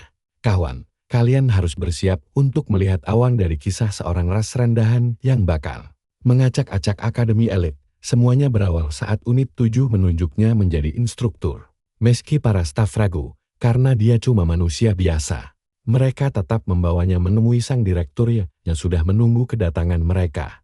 Argus menyapa direktur dengan penuh hormat, karena sudah sangat lama mereka tidak saling bertatap. Muka sang direktur membalas kalau mereka belum pernah bertemu lagi sejak hari kelulusan. Lalu memuji Argus yang kini telah tumbuh menjadi seorang ksatria yang sangat terhormat. Beliau berterima kasih atas kerjasamanya selama ini. Namun tidak memungkiri kalau dia mendengar banyak rumor miring tentangnya. Desas-desus itu tidak cuma soal sihir spiritual, tapi juga konflik internal faksi. Meski tahu Argus orang sibuk, sang direktur menegaskan bahwa Argus harus menunjukkan rasa hormat yang lebih besar pada akademi ini. Dia lalu menunjuk Jin, si calon instruktur dari ras rendahan, dan meragukan apakah pria itu benar-benar pantas mengajar di tempat suci ini. Jin yang sudah sangat muak mendengar hinaan tersebut, hanya bisa memilih untuk diam saja. Namun Argus langsung membela Jin dengan mengatakan bahwa kemampuan bertarungnya bahkan jauh melampaui seluruh anggota unit 7 akademi ini. Mendengar hal itu, sang direktur ingin mendengar langsung pendapat dari para staf yang lain. Benar saja, Salah satu staf langsung menentang keras ide gila tersebut. Dia menyebut bahwa instruktur dari ras inferior hanya akan menodai nama baik sejarah suci akademi mereka. Menurutnya, posisi bergengsi itu sama sekali tidak pantas diisi oleh orang dari kasta rendah karena hal seperti itu belum pernah terjadi sebelumnya. Sang direktur kemudian beralih ke yang lain dan meminta pendapat dari Ruthman mengenai masalah pelik ini. Ruthman rupanya juga setuju dengan penolakan tersebut. Dia menjelaskan kalau mayoritas murid di sana berasal dari kalangan bangsawan terhormat. Jadi reputasi akademi bakal hancur lebur jika para orang tua tahu guru mereka berasal dari ras rendahan. Akhirnya, direktur pun mengaku kalau dia juga berniat untuk menolaknya. Tapi dia masih ingin mendengar pembelaan dari mulut Jin sendiri. Tanpa membuang waktu, pemuda itu langsung memperkenalkan dirinya secara resmi sebagai Shido Jin dari desa Kodama. Dia juga meminta maaf karena baru bisa memperkenalkan diri sekarang. Sikap Jin yang luar biasa tenang di tengah badai hinaan bertubi-tubi itu membuat sang direktur merasa sangat terkejut sekaligus penasaran dengan sosok pemuda di hadapannya ini. Jin berkata bahwa dia sangat memahami kekhawatiran mereka, namun meminta satu kejelasan. Dia bertanya apakah penolakan ini murni karena rasnya yang dianggap inferior, atau karena mereka meragukan kemampuan bertarung nyata yang dia miliki sekarang. Direktur menjawab jika Jin memang punya kemampuan mumpuni, status ras tidak akan jadi masalah besar. Lalu menantangnya untuk membuktikan hal tersebut. Melihat celah itu, Argus langsung mengusulkan agar mereka segera menguji kemampuan Jin secara langsung. Perhatikan bagian ini karena kita akan melihat pembuktian epik J di arena latihan sihir. Get, si hidung besar yang sombong, mengajak kalau Jin beruntung karena hari ini penontonnya sepi akibat ujian masuk. Setidaknya, Jin tidak akan terlalu menanggung malu di depan banyak orang. Tapi Jin sama sekali tidak peduli dengan provokasi murahan tersebut. Sang direktur kemudian menjelaskan kalau aturan duelnya sangat sederhana, yaitu hanya boleh memakai sihir spiritual. Meskipun situasi akademi sedang sepi, desas-desus pertarungan ini tetap memancing rasa penasaran murid-murid yang tersisa untuk berdatangan ke arena demi menonton jalannya duel. Sementara itu, Melia hanya bisa menyaksikan seluruh kejadian ini dalam diam. Berbeda dengan penonton, Jin menganggap duel ini cuma buang waktu saja. Di sisi lain, sang direktur terlihat sangat bersemangat. Begitu pula Argus yang ingin tahu kekuatan asli Jin. Ini adalah kali pertama Argus melihat Jin bertarung secara langsung dari jarak dekat. Ras rendahan biasanya memiliki fisik lemah dan mustahil mencapai puncak kekuatan suci. Namun dia sangat berharap kalau insting penilaiannya kali ini tidak salah. Gate memulai laga dengan melempar bola api ke arah Jin. Tapi dengan santai, Jin berhasil menghindarinya dengan mudah. Gate yang menyadari ada murid menonton langsung merasa di atas angin dan bersiap pamer kekuatan. Dia langsung menembakkan panah-panah petir secara beruntun. Tapi lagi-lagi, Jin dengan lincah menghindari semua serangan itu tanpa lecet sedikit pun. Gate mulai mengejek Jin yang dianggapnya cuma bisa kabur layaknya pecundang dari ras rendahan. Meski bukan ksatria suci, Gate sangat percaya diri dan terus membombardir Jin dengan kombinasi elemen api dan petir. Di sisi lain, Jin sebenarnya enggan menggunakan teknologi mesin nano miliknya untuk melawan manusia. Tapi karena terdesak keadaan, dia tidak punya pilihan lain. Jin memutuskan untuk mengeluarkan sedikit saja dari kekuatan aslinya. Hanya dengan satu lambaian tangan santai, dia menciptakan sebuah medan gravitasi dahsyat yang langsung menekan tubuh Jet. Jet terkapar tak berdaya menghantam tanah dengan sangat keras. Kejutan ini sukses membuat semua orang melongo kebingungan karena mereka belum pernah melihat teknik sihir aneh seperti itu. Ed berusaha keras untuk bangkit kembali, namun tubuhnya terkunci rapat. Jin dengan tenang menjelaskan kalau dia cuma memanipulasi gravitasi lawan. Kalian pasti menduga Jin bakal pamer kekuatan penuh, tapi dia justru menyindir halus bahwa dia punya banyak hal untuk diajarkan pada sisi akademi ini. Beberapa saat kemudian, Jin melepas sihirnya dan membiarkan Gate yang masih linglung terduduk di tanah. Dengan napas terengah-engah, Gate menanyakan sihir apa yang baru saja dia rasakan. Dan Jin menjawabnya dengan sangat santai kalau itu adalah sihir spiritual. Gate berteriak kalau sihir itu tidak masuk akal dan menuduh Jin memakai trik murahan. Namun, sang direktur menyatakan ujiannya sudah cukup dan diiyakan oleh Argus. Di sudut lain, Milia sangat syok karena tahu itu adalah sihir tingkat tinggi. Dia terus memikirkan bagaimana hal mustahil itu bisa terjadi di depan matanya. Berbeda dengan manusia biasa, ras superior dilindungi oleh roh suci. Jadi, sangat tidak masuk akal jika manusia biasa dari kasta rendah memiliki kekuatan sedahsyat itu. Milia pun mulai bertanya-tanya tentang identitas asli jin yang sebenarnya. Seminggu berlalu, sang direktur kini berdiri di podium aula utama untuk memberikan pidato upacara pembukaan murid baru. Beliau menegaskan bahwa akademi ini bukan sekadar tempat belajar biasa. Tujuan utama tempat ini adalah melatih para pejuang tanggul untuk menghadapi segala ancaman monster. Di luar sana mereka yang tidak kuat bertahan akan dikeluarkan tanpa ampun. Namun bagi yang berhasil lulus, pintu menjadi ksatria suci akan terbuka lebar. Di dunia kejam ini, kesuksesan hanya diraih lewat kerja keras dan prestasi nyata. Sementara itu, Milia berkumpul bersama murid senior dari keluarga bangsawan tinggi. Tiba-tiba Linus, si pemuda mirip singa, menyapanya dengan santai. Dia berkomentar kalau sangat langka melihat Milia datang ke upacara penerimaan murid baru seperti ini. Milia langsung membalas kalau Linus sendiri juga sangat jarang kelihatan di acara formal. Linus kemudian beralasan bahwa kehadirannya kali ini penting untuk membangun relasi sejak dini dengan murid baru dari kalangan bangsawan. Namun, saat melihat ke arah barisan guru, dia heran karena ada seorang manusia biasa dari ras rendahan duduk santai di sana. Milia menjawab singkat kalau pria itu memang instruktur baru mereka. Dia lalu bertanya bagaimana pandangan Linus tentang sosok guru tersebut. Linus menjawab kalau dia cuma melihat sampar dari ras rendahan yang tidak berguna. Milia pun tersenyum tipis di sudut lain. Jin justru sedang pusing memikirkan rencana investigasi rahasianya. Akademi ini terlalu luas, ditambah lagi statusnya sebagai manusia biasa yang selalu mengundang perhatian mencurigakan dimanapun dia berada.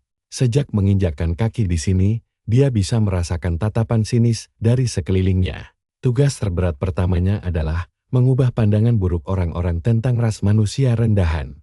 Mengingat statusnya yang sangat mencurigakan di lingkungan elit ini, dia menyadari bahwa untuk memulai penyelidikan, Jin harus mendapatkan pengakuan di sana terlebih dahulu.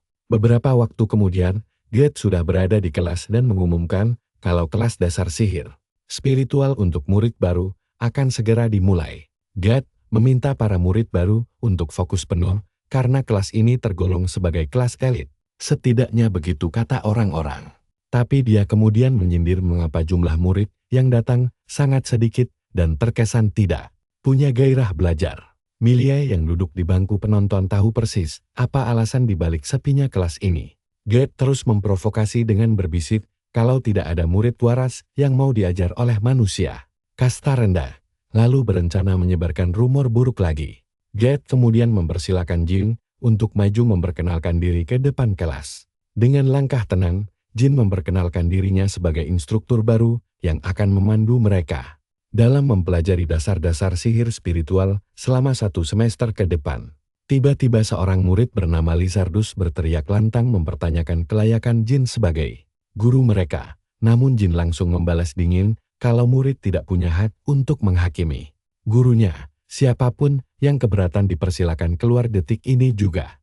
Jin menegaskan bagi siapa saja yang memilih untuk bertahan di kelasnya wajib mematuhi satu aturan mutlak, yaitu dilarang keras menggunakan sihir kepada sesama manusia.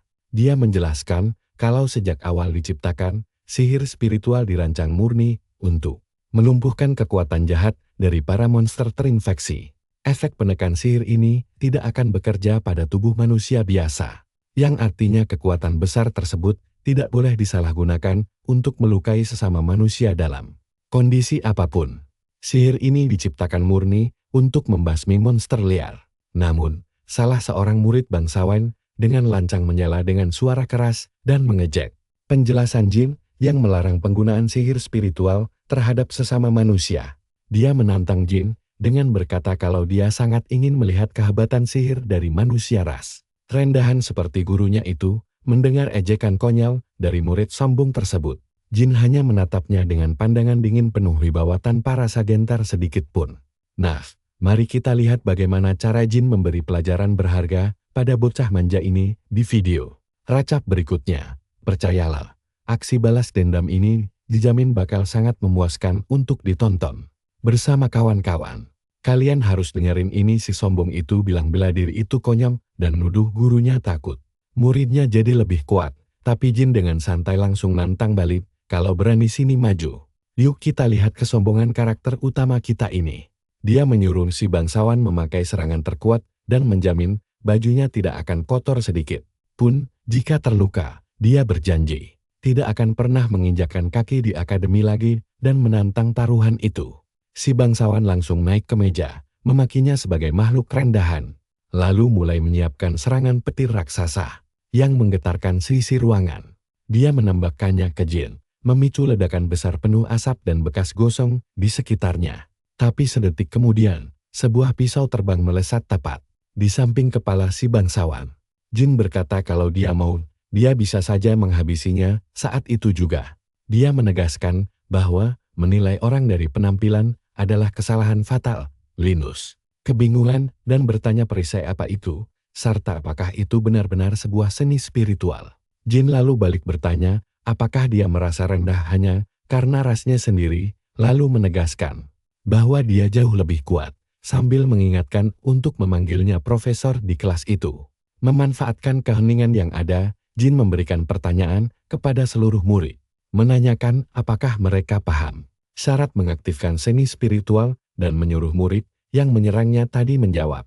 Si bangsawan menjawab gampang saja, tinggal fokuskan kekuatan ilahi dan bayangkan wujud yang ingin dikeluarkan. Jin membenarkan bahwa imajinasi itu memang penting, tapi bukan itu yang mengaktifkan seni spiritual. Dia menjelaskan seni itu muncul saat diterima oleh tubuh dan dibiarkan mengalir melewati jiwa, menciptakan gelombang berbeda di dalam tubuh. Dia menjelaskan ada 8 gelombang dasar yang membentuk elemen api, petir, penyembuhan, dan es, yang merupakan elemen paling terkenal. Di atas itu, ada manipulasi gravitasi, cahaya, angin, dan perisai ruang. Seni yang dia pakai barusan, itulah 8 fondasi utama dari seni spiritual. Get langsung terkejut menyadari pria itu mengklaim bisa menguasai ke-8 jenisnya. Jin lalu menjelaskan bahwa untuk mengubah petir menjadi tombak seperti murid tadi, disitulah imajinasi berperan penting. Dengan begitu, kelas sesungguhnya pun dimulai. Nah, mari kita perhatikan baik-baik saat dia mulai menyusuri lorong akademi raksasa itu demi fokus pada penyelidikannya yang misterius. Mereka terus mengawasinya kemanapun dia pergi. Jin sadar dirinya terlihat mencurigakan. Jadi dia harus mencari tempat sepi yang jarang dilewati murid. Di saat itulah dia berpapasan dengan Milia yang langsung bertanya, siapa dia sebenarnya? Jin menjawab bahwa dia hanyalah manusia dari ras rendahan seperti ucapan gadis itu sebelumnya. Milia pun mengaku bahwa dirinya terlalu cepat menilai karena Jin jelas sama sekali tidak biasa. Meski begitu, dia merasa mustahil ras rendahan bisa menguasai semua seni spiritual. Jin menjawab, seperti penjelasannya saat di kelas, siapapun bisa menguasai semuanya. Mereka hanya perlu belajar cara mengubah gelombangnya. Milia berkomentar meski ada penjelasan itu, hal tersebut tetap terasa mustahil bagi orang biasa. Jika semua orang bisa melakukannya, dia tidak akan menjadi pusat perhatian seperti sekarang. Akhirnya, Milia menyarankan mereka pergi ke tempat sepi untuk mengobrol lebih lanjut. Di perjalanan, gadis itu menanyakan jawaban pertanyaan tadi. Jin menjawab santai bahwa dia manusia era kuno yang tertidur di desa Kodama selama 100 juta tahun. Milia tertawa dan menganggapnya pelawak, lalu bertanya apa yang dilakukannya 100 juta tahun lalu. Jin menjawab dia melakukan banyak hal sebagai seorang agen pemerintah yang bekerja sampai babak belur demi melawan para penjahat, monster, dan berbagai ancaman berbahaya. Meski sudah lama berlalu, baginya itu terasa seperti kemarin dan membawa nostalgia aneh. Milia kemudian bertanya bagaimana dia bisa tertidur begitu lama. Jin menjawab bahwa dia gagal karena kesombongannya yang berpikir bisa menyelamatkan dunia sendirian. Akibatnya, dia gagal melindungi apapun dan kehilangan segalanya. Dia terlambat menyadari bahwa dia butuh sekutu dan krisis global tak bisa diatasi sendirian. Milia heran seberapa banyak kebenaran cerita itu, tapi memilih tidak mendesaknya sekarang. Dia menjelaskan hanya menjalankan tugasnya sebagai pemandu sesuai janji kepada sang kakak. Dia membawa Jin ke sebuah ruangan terbengkalai penuh jamur yang mirip seperti gudang penyimpan. Gudang tua, tapi anehnya tidak pernah ada yang bisa menemukannya. Kalian pasti juga merasa ganjil. Jin langsung setuju dan mulai mencari suatu benda yang diletakkan sembarangan. Perpustakaan tua itu, sebuah patung burung hantu kecil yang bersih, tanpa debu sedikit pun. Begitu dia memutar kepalanya, sebuah lorong rahasia terbuka lebar. Milia terkejut dan bertanya bagaimana dia bisa menyadarinya. Jin menjawab itu sangat jelas, karena semua barang berdebu kecuali patung tersebut, sisanya murni intuisi. Dia menyuruh Milia menunggu di atas selagi dia turun duluan. Karena situasi di bawah bisa saja sangat berbahaya. Milia menolak keras dan bersikeras ikut, memperingatkan Jin untuk tidak meremehkan kemampuannya yang setara dengan sang kakak sebagai murid terbaik. Jin akhirnya mengalah dan setuju untuk mempercayainya sedikit saja. Mereka berdua pun mulai menuruni anak tangga panjang yang tampaknya mengarah jauh lebih dalam dari sekadar ruang bawah tanah. Akademi biasa, area di sekitarnya berubah menjadi gua gelap, sunyi, dan sangat mencekam. Jin bahkan berkomentar bahwa tempat itu tampak seperti sarang ideal tempat monster fantasi dilahirkan. Sembari berjalan, Milia memanfaatkan momen itu untuk bertanya tentang masa lalu Jin. Mencari tahu siapa musuhnya dulu dan apakah dia mencurigai seseorang di akademi ini. Jin mengeluh mendapat terlalu banyak pertanyaan hari ini, tapi mengakui memang ada satu orang yang dia curigai. Namanya adalah Ruthman. Menurutnya, sikap Ruthman tampak sangat tenang saat sedang mengobrol dengan orang, tapi berubah aneh saat sendirian seolah jiwanya melayang ke tempat lain. Hal itu memberi kesan kuat bahwa dia dipaksa untuk bertahan di posisinya sekarang di akademi, sementara tujuan aslinya berada di tempat lain. Ditambah lagi, kewaspadaannya sangat tinggi dan dialah orang pertama yang mencurigai Jin saat masuk ke akademi. Milia berkata dirinya jauh lebih mencurigai Jin ketimbang Ruthman. Namun Jin membantahnya, karena tip emosional seperti Get tidak akan sanggup menyembunyikan kedoknya dalam waktu yang lama. Dan dia mungkin hanyalah orang yang labil. Terlepas dari itu, di ujung anak tangga terakhir, mereka akhirnya tiba di sebuah ruangan raksasa mirip gudang kosong yang sunyi, sekaligus misterius. Melebihi rute yang baru saja mereka lalui tadi. Milia sama sekali tak menyangka ada tempat seluas ini di bawah akademi. Namun Jin jauh lebih terkejut lagi saat melihat ujung ruangan gudang raksasa itu. Dia mengenali sesuatu yang langsung mengubah raut mukanya. Itu adalah pintu salah satu laboratorium Kagura yang strukturnya terbuat dari teknologi nanomesin. Milia penasaran apa isi di balik pintu raksasa itu dan alasan benda tersebut disembunyikan di sana. Jin menjelaskan biasanya dibutuhkan kunci akses khusus untuk membukanya seperti di Desa Kodama saat Hakama memerlukan kunci pengaman serupa. Artinya, kemungkinan besar semua pintu tipe ini butuh verifikasi keamanan. Untuk mengujinya, Jin memanfaatkan kekuatan dari suntikan nanomesin miliknya dan fokus ke arah pintu itu. Di luar dugaan, pintu terbuka dengan sangat mudah. Hal itu menandakan pintu laboratorium tersebut ternyata sudah berhasil dibuka oleh seseorang.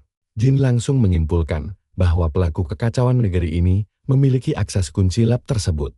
Saat melangkah masuk ke dalam, pemandangan yang tersaji jauh lebih mengerikan dari dugaan mereka. Banyak monster terinfeksi dikurung dalam jeruji besi, termasuk satu monster berukuran raksasa. Milia sangat syok melihat pemandangan mengerikan itu tersembunyi tanpa diketahui siapapun. Dia juga bingung bagaimana Jin bisa membuka pintu itu. Jin hanya menjawab samar bahwa dirinya manusia purba yang sangat istimewa. Milia pun mulai curiga kisah tidur 100 juta tahun itu benar adanya saat Jin mengamati dengan teliti. Monster-monster ini tampak tenang tanpa menyerang jeruji. Nah, kalian dan saya harus bersiap untuk rahasia berikutnya. Ternyata rumor lama itu ada benarnya.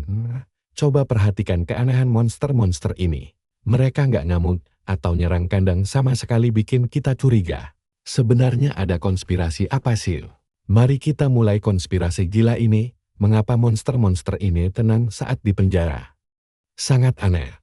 Jin teringat monster buatan bos bandit budak yang dia lawan sebelumnya, yang juga bersikap sangat tenang. Makhluk itu patuh Dalam kandangnya jelas ada yang tidak beres. Dia heran bagaimana mereka bisa membawa monster raksasa ke tempat rahasia ini. Milia menduga kecurigaan kakaknya pada akademi memang benar. Milia menyarankan untuk menjebak dalangnya di laboratorium bawah tanah ini. Tapi Jin langsung menolak rencana itu. Baginya, tindakan paling logis saat ini adalah langsung mengunci seluruh area akademi. Jin ingin membasmi semua monster korupsi itu secepatnya. Namun Milia berargumen bahwa si dalang licik bisa saja melarikan diri jika mereka terburu-buru. Jin paham kekhawatirannya, tapi keselamatan siswa adalah yang utama. Bagaimana kalau monster-monster itu lepas dan mengamuk menyerang para murid? Sangat tidak sepadan mengorbankan orang tidak bersalah hanya demi menangkap satu otak kejahatan di balik layar ini. Terlebih lagi, insting tajam Jin mencium firasat buruk tentang bencana besar yang akan datang. Dia pun memutuskan menyelidiki laboratorium lebih dalam.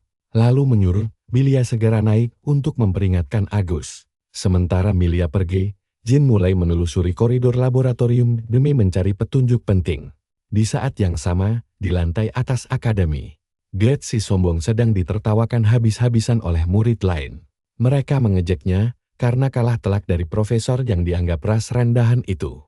Glad benar-benar murka.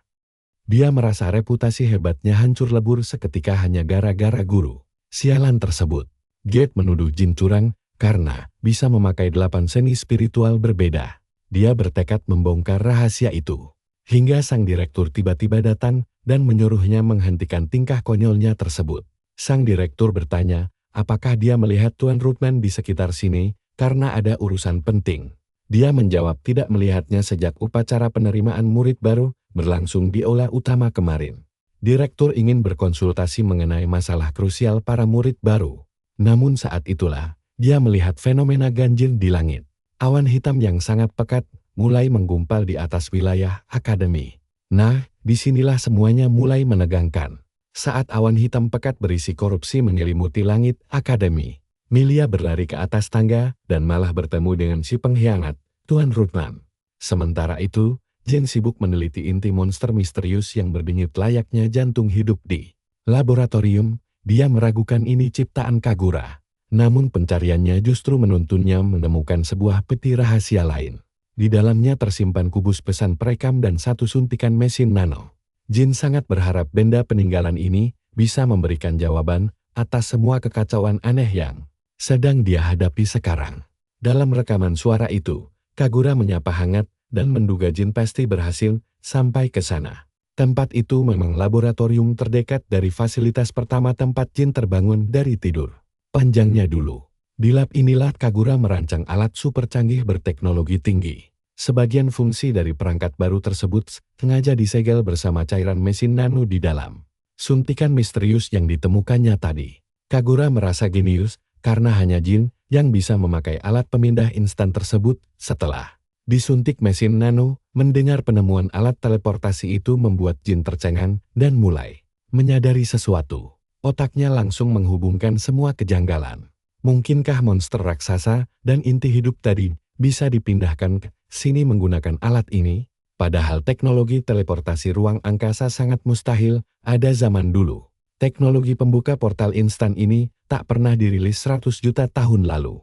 Tapi jika benar ada, ini menjawab bagaimana monster-monster raksasa itu bisa tiba-tiba muncul di tengah jantung ibu kota. Kejadian janggal di bawah tanah akademi akhirnya terjawab sudah. Namun tiba-tiba suasana rekaman berubah mencekam. Ketika inti monster di hadapan Jin mulai bersinar terang benderang memancarkan energi dahsyat. Kalian pasti tidak menduga ini kan? Benar saja, hujan monster mulai turun membanjiri ibu kota. Sementara itu, divisi ke-7 pimpinan Agus sudah bersiap menghadapi mimpi buruk terburuk mereka. Sementara itu, di atap akademi, Ruthman mengadang Milia dengan tatapan sinis. Dia mencibir Milia yang selalu saja ikut campur dalam urusan rahasianya selama ini. Tapi sekarang semuanya sudah terlambat. Hari eksekusi terpaksa dimajukan hari ini karena Milia dan rekannya menyelidiki terlalu jauh. Rencana matang mereka hampir hancur berantakan akibat rasa ingin tahu kedua orang yang sangat menyebalkan ini. Ruthman tahu bahwa Jin akan menjadi batu sandungan terbesar, terutama setelah mereka berhasil melacak lorong rahasia tersebut. Namun, Milia sama sekali tidak gentar ataupun berniat untuk mundur selangkah pun. Ruthman begitu jemawa bisa mengalahkan Milia berkat kekuatan barunya yang luar biasa. Tapi si bodoh ini tidak sadar kalau Hakama dan temannya sudah bersiap melancarkan serangan kejutan. Tepat di belakangnya, di tengah pidato sombongnya, kepala Ruthman langsung dihantam vas bunga lemparan Hakama hingga pingsan seketika. Sungguh adegan kocak.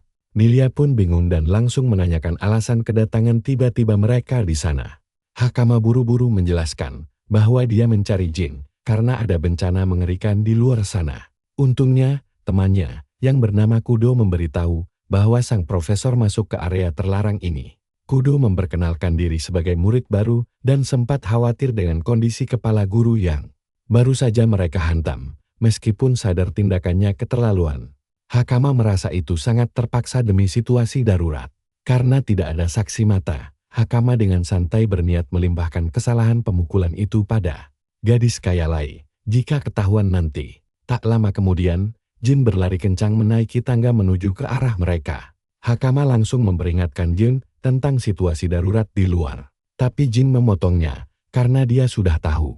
Seluruh monster korupsi berbahaya di dalam laboratorium bawah tanah, baru saja lenyap tanpa bekas. Milia langsung menyadari bahaya mengerikan di balik hilangnya para monster tersebut. Dan saat mereka melihat ke arah luar dari puncak akademi, pemandangan kota di bawah sana benar-benar tampak bagai neraka dunia. Ibu kota hancur lebur di amuk kawanan monster yang menyerang warga dan merusak rumah-rumah. Bahkan monster paling raksasa yang sempat dikurung dalam kandang besi juga ikut mengamuk membabi buta tanpa ampun.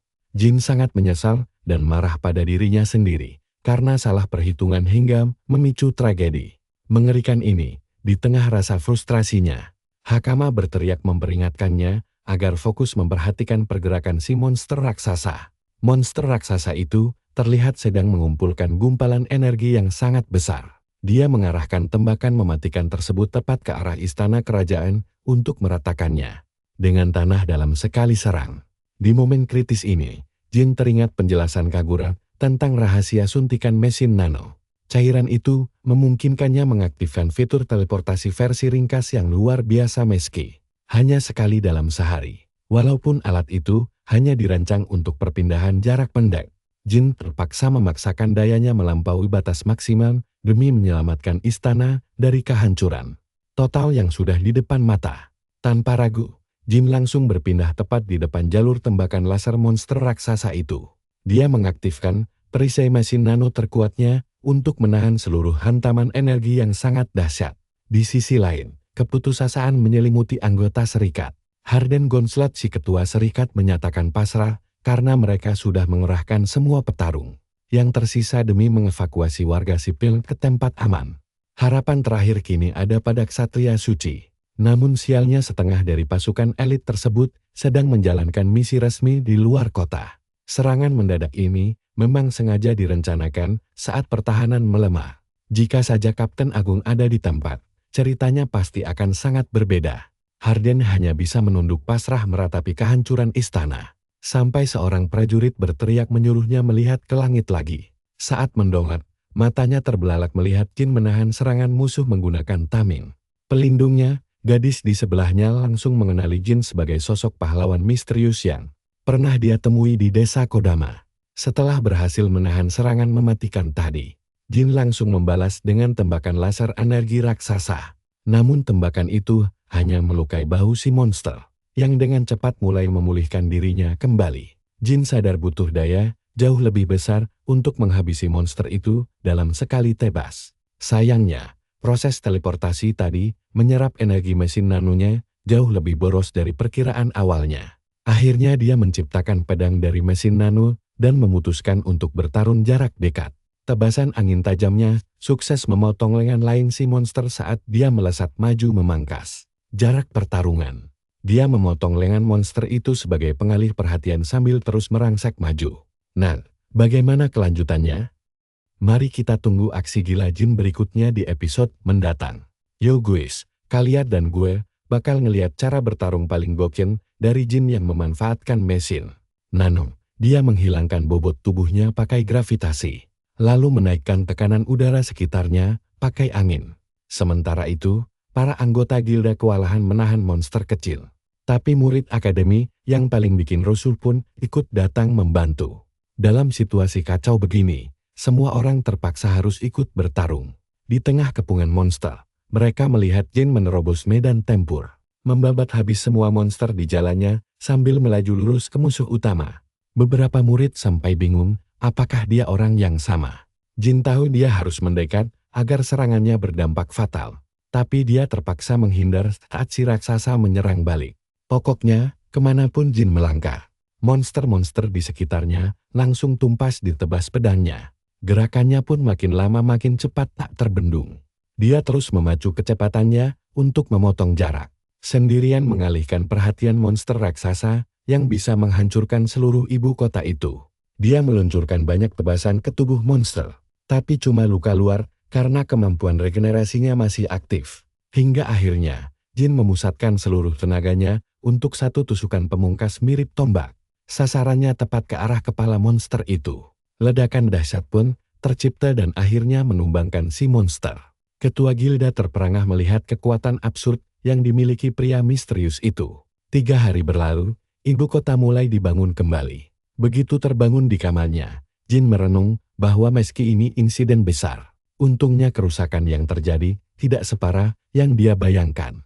Pasukan ksatria suci bertarung gagah berani menahan monster-monster kecil demi melindungi warga sipil, dan untungnya, setelah kekacauan besar itu mereda, situasi kota mulai kembali kondusif. Akademi langsung ditutup untuk penyelidikan. Rudman, yang jadi dalang utama, langsung diringkus polisi. Beberapa instruktur lain juga ikut diinterogasi karena dicurigai terlibat dalam konspirasi ini. Padahal Jin baru bekerja di sana selama 1 hari, tapi akademi sudah harus ditutup lama. Meski begitu, gara-gara insiden besar ini, dia sadar ada tantangan baru yang menantinya di depan mata. Sebenarnya monster sekuat di ibu kota tadi masih gampang dia kalahkan. Masalahnya bakal ribet kalau monster-monster itu mendadak muncul dalam jumlah banyak di waktu yang bersamaan. Nah, disinilah kalian sama gue harus sadar. Jin butuh kekuatan ekstrem demi melindungi semua orang sekaligus. Dia pun tahu apa yang harus dilakukan. Namun sebelum sempat menyentuh kubus Kagura lagi, pintu kamarnya diketuk.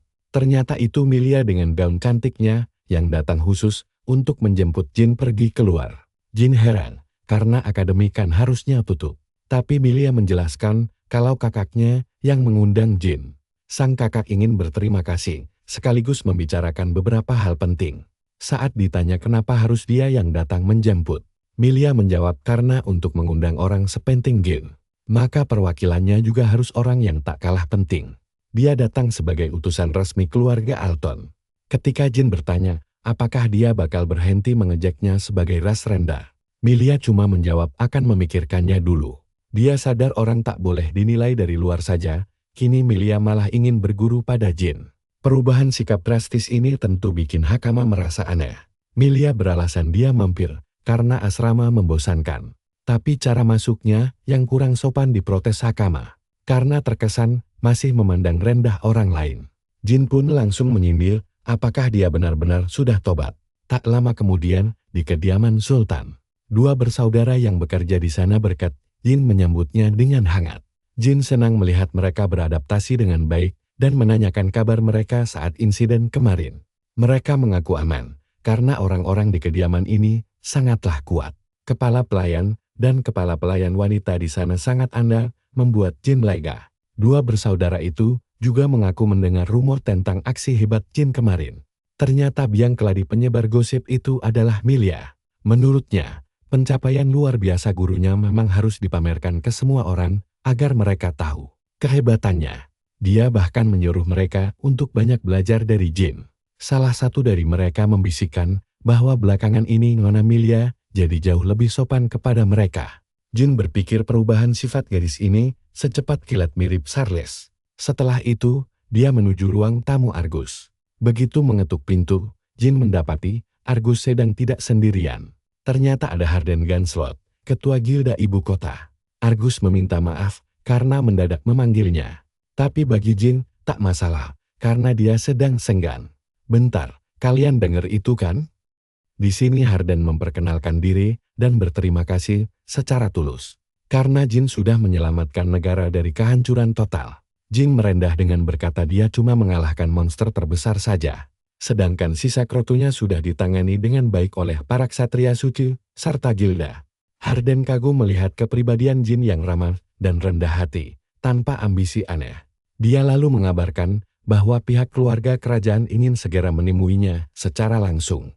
Tapi sebelum pertemuan kerajaan itu, Harden ingin menanyakan satu hal krusial. Dia langsung menanyakan siapa sebenarnya identitas asli Jin. Mesti Gilda sudah melacak pergerakan Jin ke berbagai kota. Mereka sama sekali tak menemukan informasi masa lalunya. Argus pun menanyakan asal-usul sebenarnya. Di titik ini, Jin tak punya pilihan selain menjawab jujur. Dia mengaku tidak menyembunyikan apapun. Hanya saja ceritanya pasti bakal sulit dipercaya orang lain. Argus meyakinkan bahwa dia akan mempercayai apapun ucapan Jin. Jin akhirnya berterus terang kalau dia adalah manusia dari masa 100 juta tahun lalu. Mendengar pengakuan absurd itu, Argus langsung teringat legenda desa Kodama tentang sosok pelindung dewa yang tertidur di balik pintu segel raksasa. Walau Harden awalnya ragu, Milia langsung membela dan percaya pada Jin. Dia sendiri saksi mata saat Jin membuka pintu rahasia bawah tanah akademi. Ditambah lagi, dia dan kakaknya sudah melihat sendiri kekuatan dahsyat Jin yang tidak masuk akal. Argus lalu penasaran dengan nasib adik perempuan Jin. Jin menjelaskan adiknya tertidur di negara ini juga. Alasan utama Jin pergi ke ibu kota adalah demi mencari informasi karena dia sudah tertinggal zaman. Harden bertanya info apa yang dicari. Jin menjawab dia ingin memahami para monster terkontaminasi era ini yang anehnya masih eksis sampai sekarang.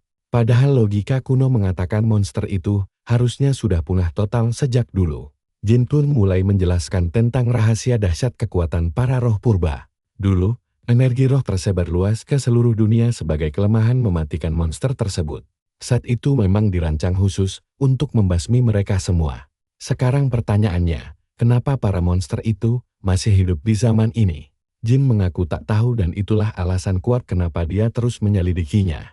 Berdasarkan info temannya, monster-monster itu ternyata berevolusi. Harden kemudian melirik artefak di tangan Jin dan menanyakan asal-usul benda kuno tersebut. Bagi Harden, sistem teknologi kuno itu terasa kelewat rumit, tapi terbukti. Manusia zaman dulu memang punya taktik matang untuk membasmi para monster. Itulah misi utama Jin datang ke ibu kota demi mencari jawaban. Argus lalu penasaran dengan informasi rahasia lain yang ingin dia pecahkan. Dan sampai disinilah petualangan kita kali ini, makin penasaran kan kelanjutannya. Jin yakin masih banyak laboratorium rahasia lain di dunia ini.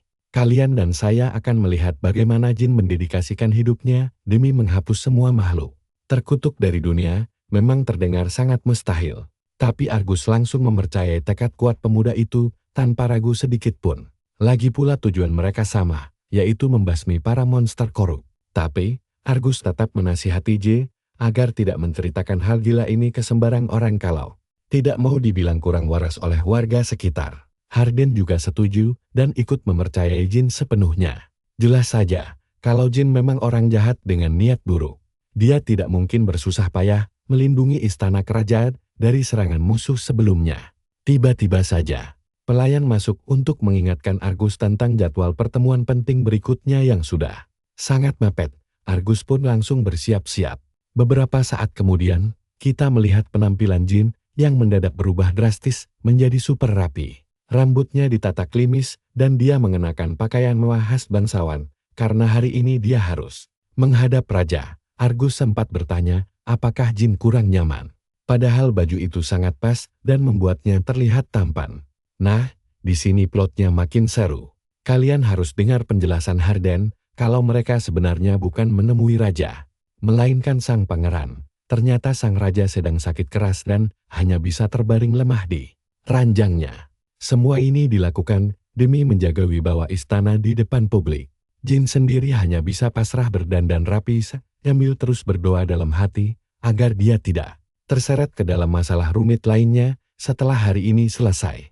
Begitu sampai di istana megah tersebut, para pengawal langsung menyambut mereka dan mengantarkannya ke ruang singgasana. Di sana, telah berdiri seorang pria berwibawa dengan aura luar biasa, pangeran pertama, Thales Kermosia. Jin pun langsung memberi salam dengan penuh hormat. Sang pangeran menjelaskan bahwa dia mewakili ayahnya untuk menyampaikan rasa terima kasih yang mendalam dari seluruh kerajaan atas aksi heroik Jin saat insiden penyerangan waktu itu. Sang pangeran juga terkejut saat mendengar Jin berasal dari desa Kodama yang sangat terpencil. Dia heran bagaimana desa sekecil itu bisa melahirkan bakat monster yang luar biasa mengerikan. Seperti Jin, tanpa basa-basi lagi. Di mana